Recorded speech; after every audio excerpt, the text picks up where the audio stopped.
G'day, it's been a while since I did a video, so I thought I'd better put together a quick one here. I was just watching this story on Sky News titled, "Debate for Mandatory Jab Can No Longer Be Avoided Reese."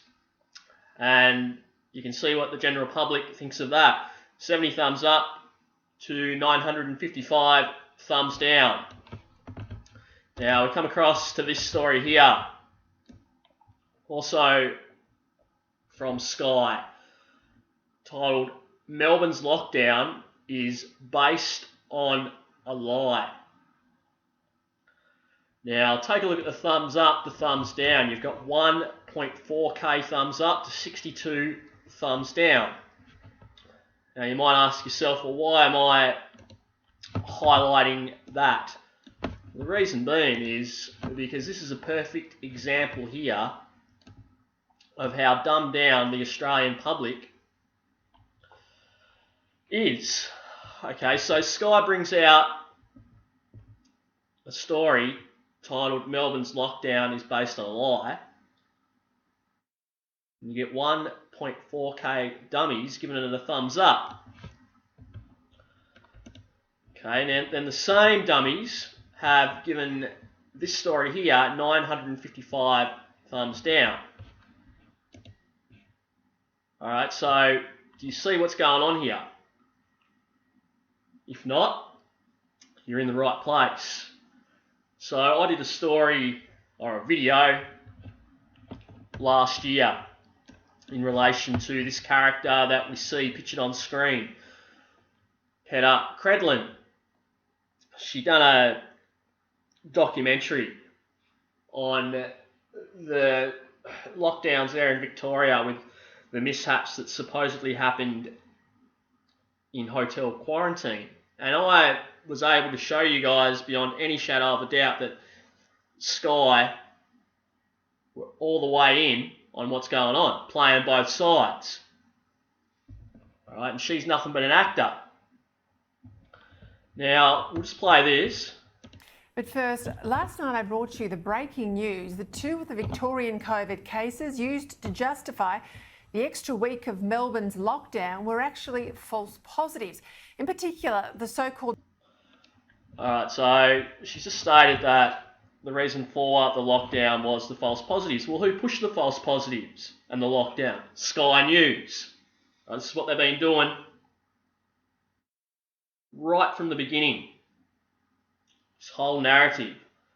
They're playing both sides. So what they do is they go along hand in hand with what ABC,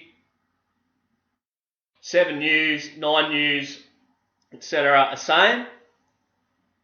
Alright, and then what they do is they drop in little stories like this, where they'll state that the lockdown was based on a lie due to false positives. But they're not going to go in to the many other thousands of lies that have been uncovered from the very beginning.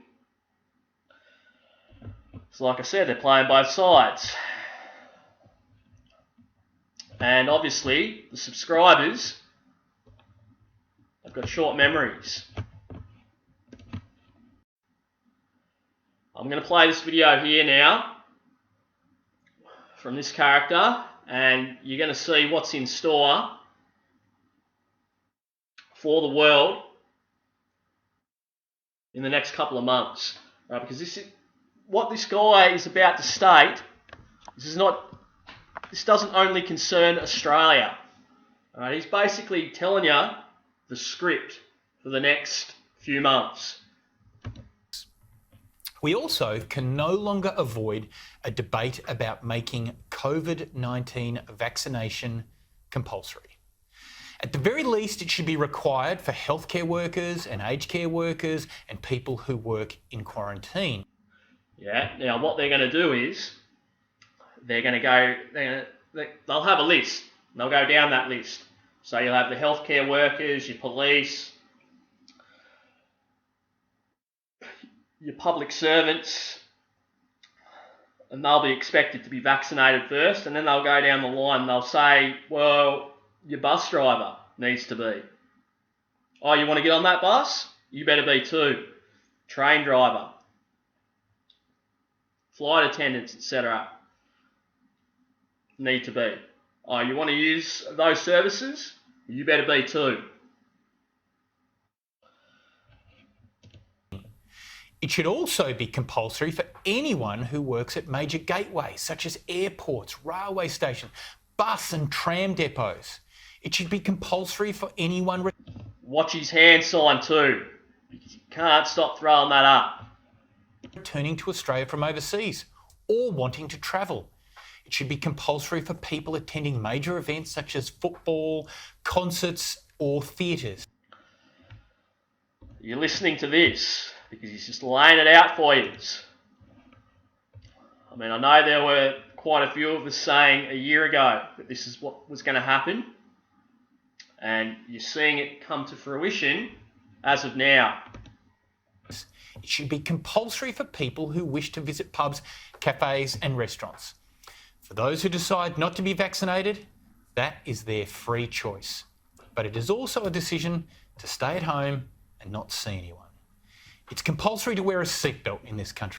Yeah, and you can see what sort of problems will come about there because, all right, let's just say someone says, yeah, no, I'm not taking the vaccine, I'm going to stay home. So they stay home for a whole year. Well, at the end of that year, their lease runs out. Okay, the owner sells the house. They've got to find somewhere else to live. What happens then? I don't know, have a think about it because they're speaking about building some large facilities for international travellers. And it wouldn't surprise me at some stage if similar facilities may be used to house the non-compliant here in Australia.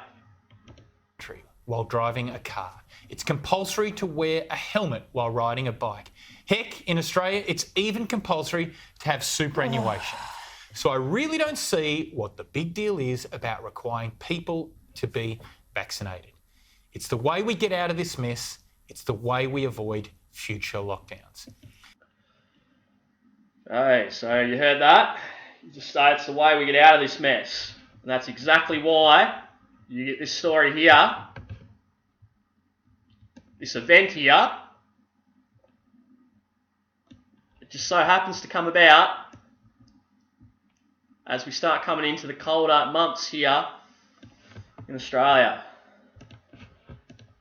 And if we do not do it, and if we do not do it ourselves, then it is going to be forced on us anyway. All right, I'm going to rewind that. I want you to listen to that, just in case you missed it. Lockdowns. And if we do not do it, and if we do not do it ourselves, then it is going to be forced on us anyway. So basically what he's saying is if countries don't vaccinate their populations, it's going to be forced upon them anyway. And I'm going to finish this video up by leaving this on screen for you to take a look at. You may have to pause it and zoom in. And you may ask yourself, well, what am I looking at here, Aaron? What is it? It's the CDC census for America. Deaths in US by year. So if you look at 2020, you had just over 2.9 million deaths, an increase of less than 50,000 from the year previous, despite the population increase of 2.5 million people.